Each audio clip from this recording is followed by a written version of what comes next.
Shalom everyone. Kembali lagi dalam podcast Everyone's Story. When everyone has a story for everyone. Ya, jadi kembali lagi bersama saya Septian. Hari ini akan menjadi host di Everyone's Story pada episode ini. Dan hari ini kita kedatangan seorang teman, seorang rekan. Baik, kebetulan beliau adalah rekan juga di pelayanan bersama dengan saya ya. Nah, kita kenalin. Hari ini ada bro siapa? Denny Bro Denny. Oke, Bro Denny ya. Nama lengkap? Kurniawan Kitanu. Wis, keren. Denny Kurniawan Kitanu. Hari ini biasa dipanggil Denny. Hari ini datang suatu kehormatan nih bisa cerita tentang perjalanan kehidupan Bro Denny. Saya panggilnya Bro Denny ya. Kita bro kan? Bro, Bro dong. Ya, jadi perjalanan Bro Denny dalam kehidupan keseharian dan juga dalam dunia kerja. Karena Bro ini sekarang aktivitas sehari-hari. saya bekerja di suatu perusahaan nasional ada Oke. di Bandung, Oke. memimpin sebuah cabang dan saya baru di sini sekitar 3 bulan. Di perusahaan yang baru? Ya, Oke. Jadi sibuk ya di perusahaan baru, mulai Cukup lagi sibuk. adjustment sama ya, perusahaan yang baru ya. ya, Oke. beradaptasi dengan hal-hal yang baru, dunia yang baru. Tapi sehat kan semua? Everything is fine. Thank Keluarga you. sehat semua? Keluarga sehat. Punya berapa istri dan berapa anak? 1 istri 2 anak. Oh, bukan 2 istri 1 anak. Bukan. Bukan dong. Punya 1 istri dan 2 anak. Oke. Kita hari ini akan mendengar sedikit story ya, cerita dari Brother Denny, khususnya di dunia marketplace ya. Karena Denny ini kalau total dari lulus kuliah sampai hari ini udah berapa tahun kerja? Itu selalu di dunia kerja ya? Ya, Sempat usaha apa segala macam nggak? nggak pernah. Jadi full di dunia kerja ya? Ya, sejak lulus tahun 2008 sampai sekarang berarti total 17 tahun. Udah 17 tahun kerja? Ya. Lulusnya 2008? Ya. Udah tua ya berarti ya? Lumayan. Lumayan. Oke. Nggak apa-apa, namanya usia kan harus tetap berjalan. Jadi udah 17 tahun nih teman-teman Denny kerja di perusahaan. Itu udah berapa perusahaan tuh? Total sampai sekarang ada 5 perusahaan yang berbeda. Jadi udah melanglang buana ya? Yang 2 pertama di Jakarta, 3 terakhir di Bandung. 3 terakhir di Bandung, oke.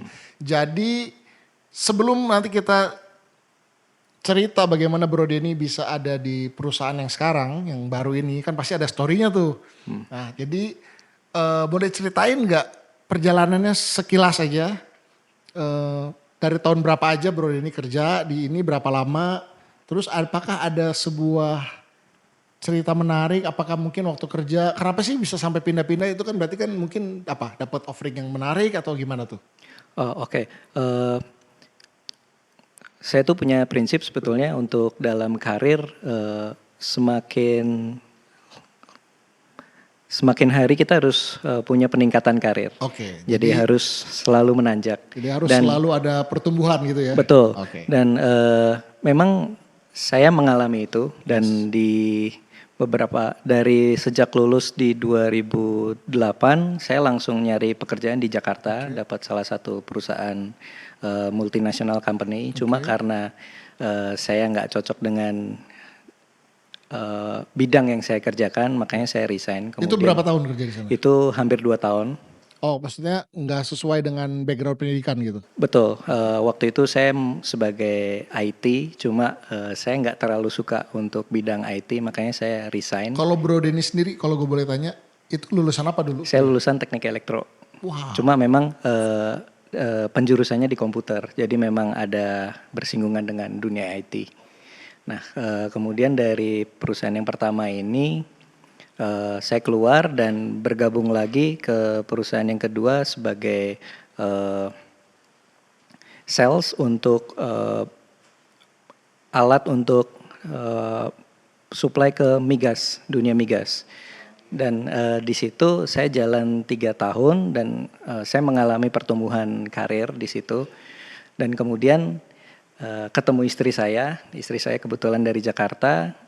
Singkat cerita kami menikah.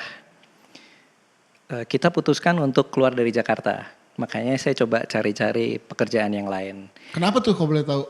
Biasanya kan orang kalau mau kerja malah pengen ke Jakarta ya? Nah, waktu itu istri saya hamil dan kita tuh lagi pikir ini kita butuh something yang berbeda dan kita butuh waktu bersama lebih banyak dan kita coba untuk mencari eh, pekerjaan yang baru. Akhirnya saya cari-cari dapat di suatu perusahaan nasional juga yang kebetulan penempatannya di Bandung. Oke. Jadi saya kembali ke Bandung. Oke. Dan Dulu ini kuliahnya di Bandung ya? kuliah di Bandung. Oh, oke. Ini pekerjaan terlama saya Oke. dan Berapa di lama tuh? 6 tahun. Wow. Dan di situ saya udah cukup lama dan mengalami karir yang saya bisa bilang lumayan mentok. Suatu ketika saya dapat relasi untuk mengenalkan saya dengan suatu owner perusahaan yang berkantor pusat di Bandung. Nah, singkat cerita saya ada diskusi dengan owner ini dan saya diberikan tempat untuk menjadi kepala divisi dia yang baru. Oh, oke. Jadi udah kerja 6 tahun nih. Udah Jadi udah oke dong sebenarnya. udah settle. Nah, di titik ini nih ya, kita mau mulai ulik ceritanya ya. Jadi ketika kerja 6 tahun udah lumayan settle, dapat offering yang menarik lagi. Ya, Itu pindahnya sama-sama di Bandung atau pindah keluar kota? sama-sama di Bandung. Bandung. Oke, sebelum kita lanjut nih, generasi Z atau Gen Z yang nonton podcast ini, kerja tuh 6 tahun bos, jangan 1-2 tahun keluar ya kan. Biasa kalau anak muda nih alasan macam-macam. Baru kerja setahun, nggak betah. Baru kerja setahun atau bahkan kerja berapa bulan, lingkungan kerja nggak enak katanya gitu. Nah jadi poinnya adalah kita selama dunia kerja itu kan pasti ada macam-macam ya. Tapi kita harus kuat, betul nggak Bu? Betul, betul. Justru Bro Denny ini dari kerja yang udah 6 tahun, udah lumayan settle, tapi dapat offering nih. Iya. Apa tuh kalau boleh tahu offeringnya? Saya mengepalai divisi yang baru. Iya. Terus bisa membantu perusahaan ini untuk meningkatkan pertumbuhan untuk divisi ini. Kemudian secara fasilitas dengan income yang saya terima itu ada peningkatan dari yang sebelumnya. Sorry, tadi kalau gua nggak salah denger, yang nawarin Bro Denny langsung ownernya. Iya, langsung Jadi dari bukan direktur atau manajer atau HRD-nya, bukan. langsung ownernya. Iya. Wah keren. Jadi akhirnya ambil keputusan untuk pindah Iya. setelah 6 tahun. Karena offering yang menarik ini. Betul, dan sebetulnya saya udah pergumulkan ini, udah minta tanda dari Tuhan, kita juga diskusi dengan keluarga, akhirnya kita mantap pindah dan itu momennya saat COVID. Oh, justru pada saat COVID dapat Betul. opportunity yang lebih menarik. Ya, Wow. Di antara semua orang yang COVID lagi banyak stres karena nggak ada kerjaan, Bro Denny malah dapat opportunity. yang oke. Ya. Oke, terus gimana tuh akhirnya singkat cerita apa yang terjadi setelah pindah? Saya bergabung di perusahaan ini di Januari 2021. Baru berjalan sekitar 3 bulan. Tepatnya di bulan April itu saya malah dirumahkan. Hah? Sorry, bentar. Dapat opportunity di perusahaan yang baru, which is perusahaan besar juga dong. Ya, Ownernya sendiri yang nawarin pindah, tapi setelah 3 bulan langsung dirumahkan. ya. Kenapa bisa gitu? Jadi divisi yang tergolong baru yang saya kepalai ini ada beberapa masalah dan salah satunya yang besar itu masalah desain dan produksinya. Oke. Sehingga divisi ini harus dihentikan sementara. Oke. Nah karena waktu itu saya sempat dipindah ke beberapa tempat dan akhirnya dari owner memutuskan untuk saya dirumahkan sementara sampai dia panggil saya kembali. Oke. Nah itu saya ingat banget waktu Paskah saya pulang cerita ke istri dan saya nggak pernah punya pengalaman dirumahkan sebelumnya. Oke. Dan ini nih benar-benar pukulan yang hebat buat saya. Wow. Yang tadinya saya pikir ini perusahaan karir saya bakal meningkat. Naik terus ya. Ternyata sebaliknya yang terjadi. Saya dirumahkan dan itu benar-benar di luar ekspektasi saya. Ya, ya. Di situ kami berusaha tegar dan kita nggak ngerti harus gimana. Ya. Dan nggak ngerti sampai kapan dirumahkan. Oke. Saya memang coba mencari-cari pekerjaan yang lain, cuma memang waktu Nggak itu semudah itu ya. nggak semudah itu bro. Ya. Mungkin teman-teman semua pasti tahu nih ya bahwa untuk cari kerja tuh nggak gampang. Jadi saat itu karena dirumahkan otomatis naluri kita sebagai laki-laki lah ya pasti akan wah saya harus ada backup plan nih bener nggak? Betul. Jadi backup plan adalah mencari pekerjaan yang baru. Tapi ternyata nggak dapet. Momennya juga karena COVID. Oh iya betul lagi COVID. Kemudian level saya udah middle, Oke.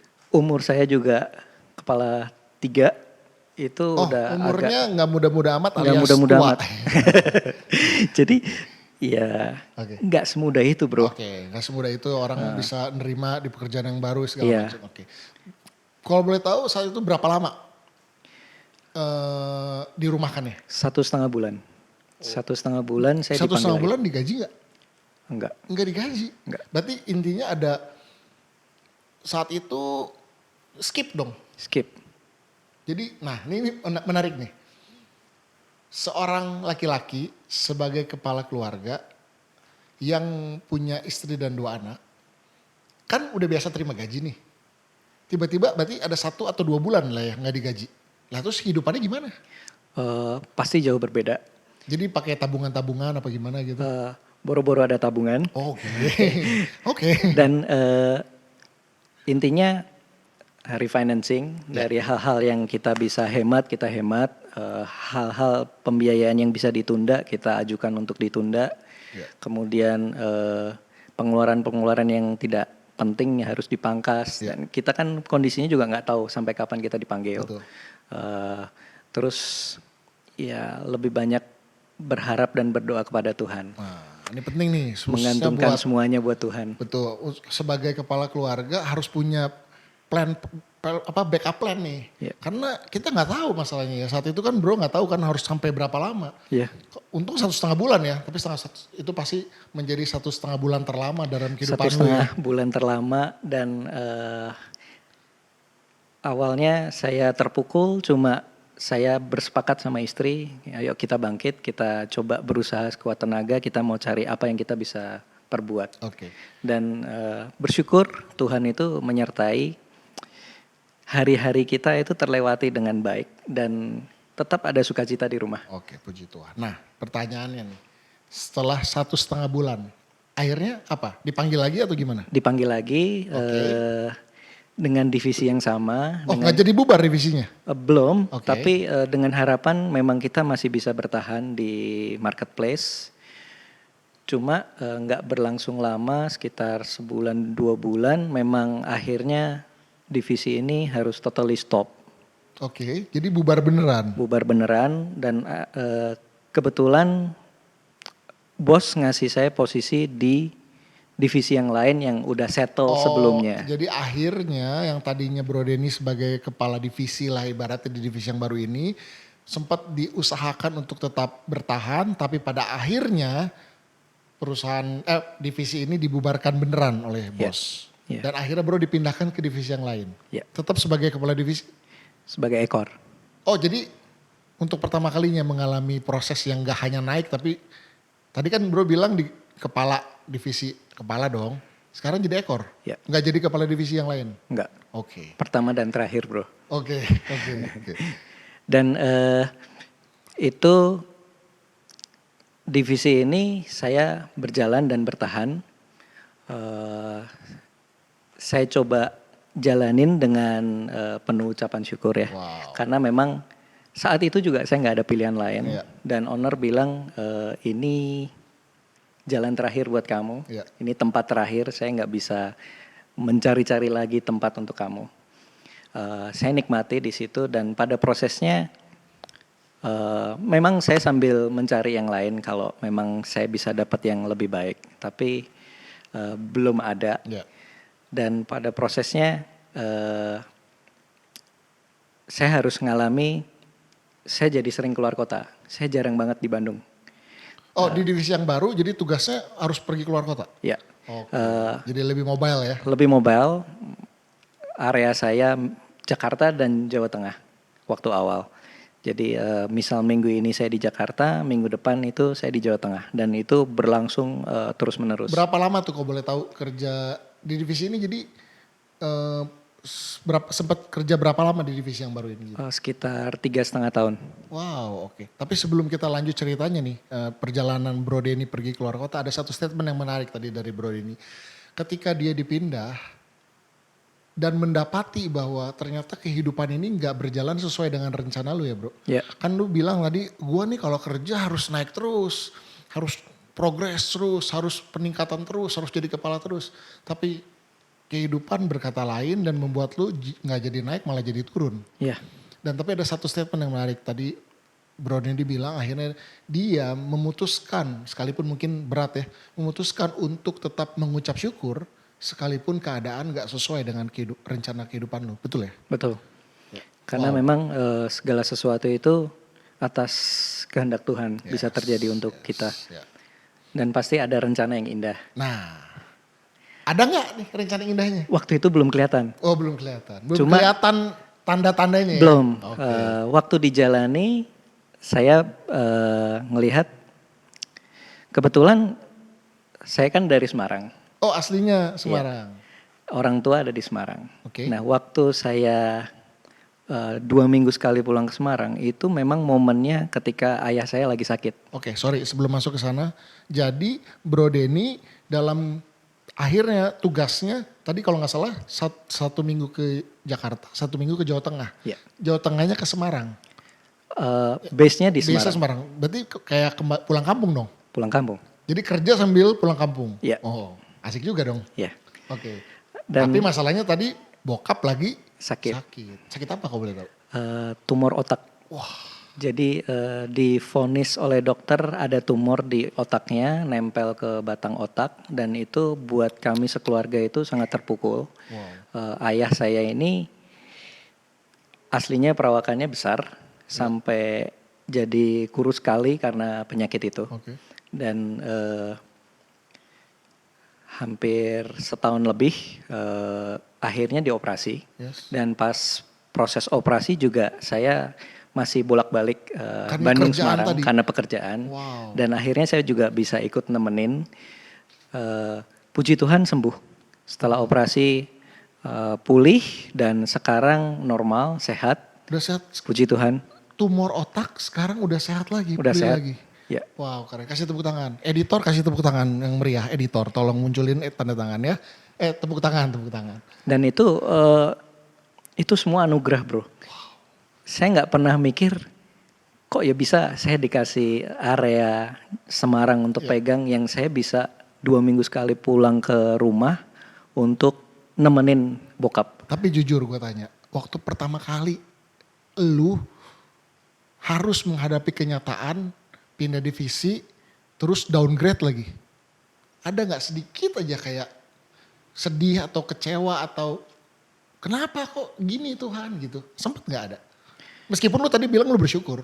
Iya. Tapi sempet gak ada kekecewaan lah sedikit gitu? Ada, kecewa pasti ada. Namanya juga manusia ya? Manusiawi. Yes. Dan saya sempat down, saya sempat kadang juga ngerasa kenapa jadi begini. Yeah. Apa ini akhir dari segalanya. Dan ya tapi saya tetap bersyukur karena masa depan itu selalu ada. Amin.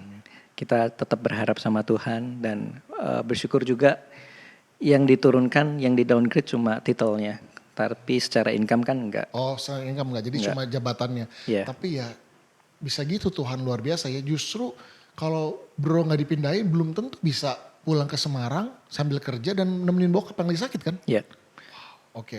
Dan lucunya lagi setelah bokap sembuh, saya nggak dikasih area Jawa Tengah lagi, di rolling. Oh keren banget ya. Bisa pas. Bisa pas banget. Bisa pas. Jadi saat itu bokap sembuh juga dan bisa pulang pergi Semarang, kurang lebih berarti selama 3,5 tahun.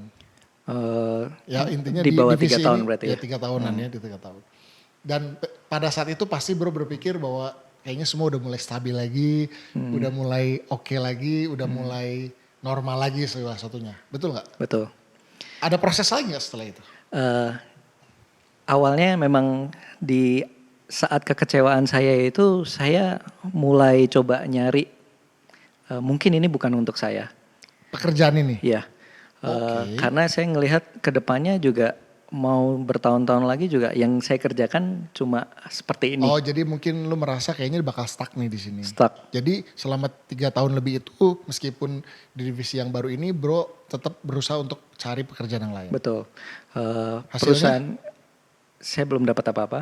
Oke. Perusahaan ini kan tergolong perusahaan keluarga dan Oh, jadi di manage kayak sama di-manage keluarga oleh owner keluarga. Struktur organisasinya juga enggak terlalu besar, cukup kompak. Dari atas ke bawah itu sangat dekat jenjangnya. Kemudian nggak ada KPI. gitu. Oke. Jadi penilaian itu mutlak subjektif dari owner. Oke. Saya ngerasa saya perlu untuk mencari, Oke. Oke. dan di saat itu semakin saya coba nyari semakin nggak dapet, dan saya pikir ya udahlah, apa mungkin memang ini Tuhan ngasih saya di sini gitu. Oke. Walaupun saya saat ini bukan jadi kepala, tapi mungkin ada sesuatu yang saya bisa berikan untuk perusahaan ini. Oke. Di saat itulah saya pikir saya harus berdamai dengan diri sendiri. Saya menerima pekerjaan ini apa adanya. Iya. Saya lakukan 100%. Pekerjaan ini bukan untuk owner, bukan untuk perusahaan, tapi itu juga untuk Tuhan. Wow. Eh, Ada firman Tuhan nih guys. Ya kan, segala sesuatu yang kita lakukan, perbuatan seperti untuk Tuhan, betul kan? betul. Oke, terus jadi bro udah lakukan all out nih. All udah out. menerima, udah berdamai, oke lah gue bukan kepala gak apa-apa, tapi saya mau all out. Nah, Yang ternyata terjadi adalah, di tahun lalu di sekitar bulan April itu dari owner bilang kalau saya perlu bersiap diri. Oke. Karena sepertinya saya nggak bisa dilanjutkan. sorry. Tiba-tiba dalam pekerjaan, gak ada masalah kan? Ya, nggak ada. Tiba-tiba owner kasih tahu bahwa kamu harus bersiap diri untuk, Mencari tempat yang lain. mau di PHK gitu. Ya, Padahal gak ada apa-apa. nggak ada, Gak ada melakukan kesalahan atau apa. nggak ada. Kenapa kok boleh tahu? Buat owner saya ini adalah beban. Oke. Karena memang saya ini belum terdaftar di karyawan perusahaan itu. Jadi memang saya diberikan langsung oleh owner. Oke, jadi karena tadi awalnya dikasih taunya juga sama owner ya langsung Iya. pas masuk kerja. Iya. Tiba-tiba setelah berapa waktu bekerja padahal udah mulai merasa aman, udah mulai merasa settle, tiba-tiba udah ngelewatin dinamika juga di rumahan dulu dan pindah divisi dan lain sebagainya. Ketika udah mulai enak, tiba-tiba owner malah bilang kamu adalah beban dan kamu kayaknya udah nggak bisa lama lagi di sini. Betul? Iya. Seperti itu. Jadi menurut dia nilai yang dia berikan untuk saya itu terlalu besar. Overpriced gitu ya. Overpriced.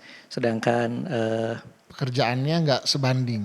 betul menurut dia, dan untuk saya dikurangin juga saya belum tentu mau. Oke. Makanya dia merelakan saya untuk dikasih waktu untuk coba cari tempat lain. Jadi bro saat itu setelah dikasih warning cari Yang tadinya saya udah nggak nyari, saya harus nyari lagi. nyari lagi. Nyari Dapat. lagi. Enggak. Jadi udah nyari itu ya, bahwa memang cari kerja hari gini tuh susah ya. Susah banget, dan banyak cara saya coba, hasilnya nihil. Nihil ya, ini tahun berapa nih? Kata nihil ini udah lama nih gua nggak denger bro ya. Iya, terakhir Jadi, waktu SMA kali. terakhir waktu Belanda menjajah Indonesia. Jadi hasilnya nggak ada alias nihil. Jadi udah coba apply kemana-mana. Padahal dengan jam terbang pekerjaan lu yang udah cukup lama ya. Lu kan berarti total udah berapa belas tahun kerja Saya kan? pikir malah jam terbang itu yang mengganggu. Kalau mungkin jam terbangnya dikurangin mungkin bisa lebih mudah nyarinya. Saya pikir malah seperti itu tadinya. Oke. Jadi singkat cerita akhirnya benar-benar di PHK. Di September pertengahan di 2024. Berarti setelah kurang lebih 4 atau 5 bulan setelah dikasih warning, hari yang dinanti-nantikan bos lu itu tuh muncul dan menjadi kenyataan. Menjadi kenyataan. Dan lu belum ada pekerjaan yang baru. Belum ada pekerjaan. Ngeri. Saya nggak terlalu kaget, tapi memang hari itu cukup jadi hari yang tidak mungkin saya lupakan Oke, karena karena di PHK. wow. Dan Pengalaman pertama kali dalam kehidupan lu di PHK. betul. Di perusahaan yang sama saya dirumahkan, di perusahaan yang sama saya di PHK. Oh, oke. Jadi perusahaan ini banyak memberikan pelajaran buat lu ya? Betul, tapi saya bersyukur melalui perusahaan ini saya benar-benar diproses oleh Tuhan. Ya. Dan saya benar-benar menikmati waktu saya bisa lebih banyak saya berikan untuk Tuhan. Wow, oke. Dan saya menyadari kalau hidup saya, karir saya itu benar-benar adalah anugerah dari Tuhan. Oh, wow. Nah, gue mau nanya satu hal nih bro. Tadi kan dirumahkan nih. Taunya dalam beberapa bulan dipanggil lagi. Ya kan? Ya. Sempet kaget, ada kecewa sedikit, tapi 1,5 bulan balik lagi. Terus bertahan 3,5 tahun ya. Nah sekarang kan benar-benar di PHK nih. Pertanyaan gue adalah, gimana lu saat itu? Down gak? Putus hopeless gak? Putus asa gak? Atau pertanyaan yang menurut gue paling relevan. Pernah gak merasa Tuhan gak adil dalam hidup lu? Padahal lu kan udah bukan orang jahat ya. Lu bahkan pelayanan juga ya. Tapi kok di PHK gitu. Lu pernah mempertanyakan itu gak dalam hidup lu bro? Kondisi saat saya di PHK itu saya nggak mempertanyakan kenapa Tuhan nggak adil. Ya. Karena mungkin nggak ngerti ya, karena ini sih saya berprinsip Tuhan yang memelihara kita. Ya. Dan pengalaman yang dirumahkan itu memang mungkin jadi latihan buat saya. Oke. Waktu saya di PHK, sepertinya seolah-olah saya kayak sudah dipersiapkan. Oke. Cuma memang 2 minggu pertama itu rasanya nggak terlalu berat. Ya. Ya, bedanya yang tadinya saya sibuk, saya jadi nggak ada kerjaan, jadi santai di rumah. Tapi santai emang, Santainya pusing. santainya pusing dong. Santainya tapi gak ada kerjaan gitu Nggak ada loh. kerjaan. Dan itu mulailah ya bertekun nyari kerjaan sana sini. Terus Saya apply mulai kemana-mana. apply kemana-mana. Saya cari teman-teman lama, nanyain kabar mereka. Oke. Barangkali ada apa yang bisa saya kerjakan. Oke. Kemudian kondisinya juga saya lebih banyak cerita ke teman dekat. Kemudian sharing ke orang-orang yang saya percayai. Saya mulai nyari membuka-buka lowongan-lowongan yang Jadi lain. semua cara lu coba. Semua cara gue coba dan waktu itu saya belum sampai menyerah. Ya. Tapi setelah dijalanin lewat dari sebulan itu benar-benar mulailah. Kekhawatiran itu muncul ya. Dan sampai saya itu merasa minder, saya ngerasa gagal. Karena I'm a father. Saya punya 2 anak. Ya. Saya nggak bisa nerusin sekolah anak. Ya. Terus bahkan untuk makan besok itu saya nggak ngerti harus bagaimana. Oke. Terus udah sampai di titik serendah itu ya? Ya. Cuma untungnya memang anak-anak saya nggak sampai ngerti sedetail itu. Nah, gue mau tanya bro. Lu kan punya 2 anak. Tadi lu cerita anak memang mungkin masih kecil-kecil ya? Kecil-kecil. Tapi kan ada istri. Itu pada saat lu menjalani hari-hari itu nganggur di rumah gak ada kerjaan. Mungkin uang udah mulai menipis. Tadi bahkan bro bilang besok gak tahu makan apa. Gimana keluarga melihat itu? Mereka ada mulai mempertanyakan gak gimana nih? Atau mereka support atau gimana? Beruntung istri saya ini support. Dan dia lebih tegar dari saya. Ya. Dan kami sama-sama berjuang. Kalau udah gak ngerti harus gimana lagi, ya kita nyerah aja sama Tuhan, berserah, kita berdoa. Seringnya memang Tuhan kasih jalan, kita gak sampai harus meminta-minta dan pemeliharaan Tuhan itu benar-benar terjadi untuk kami. Itu kami ngerasain sendiri hampir 3 bulan gak ada penghasilan. 3 bulan dan tapi bisa survive, bertahan. Bertahan. Wow, luar survive. Biasa Tuhan. Dari hal-hal yang harusnya jadi tanggungan kami, biaya kami di bulan-bulan itu beberapa kami coba refinancing lagi, Ya. kita hemat-hemat, terus kita atur dengan sedemikian rupa. Ya memang harus banyak yang dikorbankan, Ya. tapi at least kita tetap bisa makan, kita Nah tetap bisa. ini yang menarik nih teman-teman. Kalau mungkin teman-teman yang dengar, 3 bulan gak ada kerja, itu kayaknya sebentar. Tapi untuk seorang laki-laki yang adalah kepala keluarga, 3 bulan tidak punya penghasilan, itu seperti hukuman yang sangat berat ibaratnya lah. Itu bisa menjadi sebuah waktu yang begitu lama. Dan pada akhirnya bro tetap bertahan ya. Puji Tuhan. Nggak menyerah, terus cari kerja kemana-mana. Ya, Sampai akhirnya apa yang terjadi dalam kehidupan lu? saya ingat betul di 30 Oktober di siang hari. 30 Oktober 2024. Ya, itu saya nggak terlalu banyak aktif di LinkedIn. Jadi untuk pekerjaan saya banyak LinkedIn tuh aplikasi yang orang dunia kerja ya. pekerjaan. Saya lebih sering nyarinya di Jobstreet. Ya memang ada di LinkedIn beberapa, cuma lebih banyak aktifnya nyari di Jobstreet. Di siang itu saya dihubungi oleh suatu perusahaan dari HRD-nya untuk menanyakan apakah saya bersedia untuk ditawarkan untuk posisi yang selevel di Bandung. Sorry, ini lu apply, Bro Denny apply pekerjaan yang baru atau tiba-tiba ada orang menghubungi karena melihat profil di LinkedIn atau gimana? Tiba-tiba ada HR yang menghubungi saya. Setelah berapa ratusan aplikasi pekerjaan Setelah ratusan aplikasi yang saya masukin. Nihil. Nggak ada jawab panggilan sama sekali. Nggak ada. Paling mentok interview dengan user.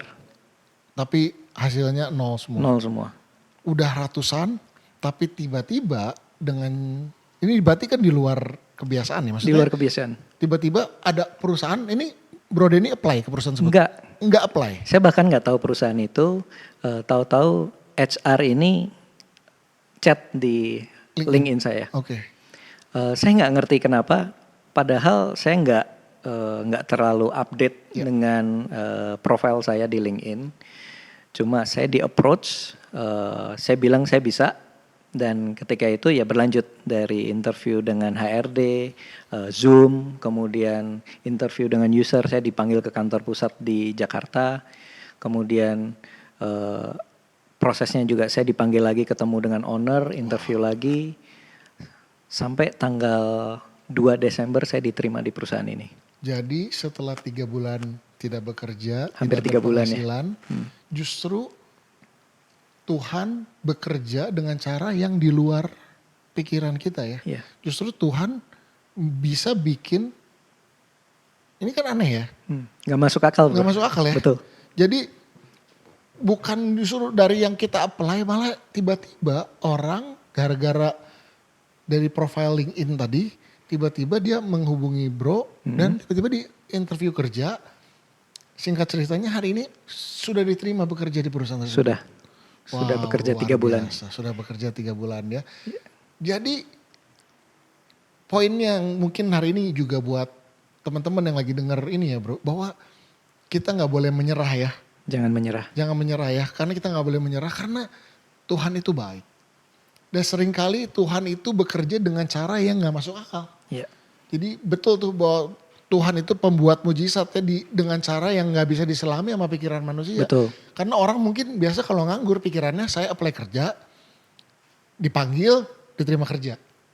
Pengennya gitu. Yeah. Kalau perlu 1 kali ngirim lamaran, besoknya dipanggil langsung kerja. Yeah. Ini udah ratusan ngelamar gak dipanggil-panggil, malah dipanggil sama perusahaan yang Bro gak apply perusahaan tersebut. Yeah. Luar biasa tuh. Dan luar biasanya lagi, puji Tuhan, kekecewaan saya itu yang dulu-dulu dibayar lunas sama Tuhan. Wow. Posisi yang tadinya saya hilang dikembalikan balik lagi. Keren. Terus income dan fasilitas yang balik sempat lagi. Hilang balik lagi bahkan lebih baik. Wow, luar biasa ya. Tapi pada momen itu, momen yang berat itu, Bro, apa yang lu bilang sama Tuhan? Atau Tuhan pernah ada sampaikan sesuatu apa nggak dalam kehidupan lu yang membuat lu bisa bertahan?